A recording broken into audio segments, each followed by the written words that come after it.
आप उस वक्त ये सारी चीजें करते हैं जबकि आपके জুম করে দেখলে বোঝাই যায় এটা বাউন্ডারিতে লেগেছে।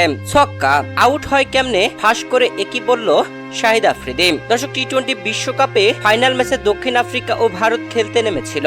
আর এই ম্যাচে ভারত আগে ব্যাট করে দক্ষিণ আফ্রিকাকে টার্গেট দিয়েছিল 177 রানের। সেই রানের টার্গেটে ব্যাট করতে নামা দক্ষিণ আফ্রিকার শেষ ওভারে প্রয়োজন ছিল 16 রান। বল করছিলেন হার্দিক পান্ডিয়া, আর হার্দিক পান্ডিয়ার করা প্রথম বলটি ছিল ফুল টাচ। সজোরে মারেন ডেভিড মিলার। মিলারের মারা বলটি একদম সীমানায় চলে যায়, আর সীমানার উপর থেকে ক্যাচ ধরেন সূর্যকুমার যাদব। ক্যাচ ধরে নিয়ন্ত্রণ হারিয়ে মাঠের বাইরে চলে যান তিনি, তবে বলটি মাঠের ভিতরে ছুড়ে দিয়ে বাইরে থেকে ফিরে এসে আবারও ক্যাচ ধরেন। এরপরে আম্পায়াররা থার্ড আম্পায়ারের কাছে ডিসিশন নেন, আর থার্ড আম্পায়ার যে ডিসিশন দিয়েছে তা সবাই তাক লাগিয়ে দিয়েছে, কেননা সূর্যকুমার যাদব ক্যাচ ধরার সময় বাউন্ডারি লাইন টাচ করেছিলেন। জুম করে স্পষ্টই বোঝা যাচ্ছিল এমনটা, তবে আম্পায়ার আউট ঘোষণা করে দেয়। আর এই ম্যাচে দক্ষিণ আফ্রিকা 7 রানে ম্যাচ হেরে যায়, চ্যাম্পিয়ন হয়ে যায় ভারত। তবে এই ভারতের চ্যাম্পিয়ন হওয়াটা কোনোভাবেই ভালো চোখে দেখছে না পাকিস্তানের সাবেক ক্রিকেটার শাহিদ আফ্রিদি। তিনি বলেন, এমন মুহূর্তে এমন কিছু সিদ্ধান্ত যা একটি দলকে নিমিষেই শেষ করে দিতে পারে, যেমনটা ঘটেছে দক্ষিণ আফ্রিকার সাথে।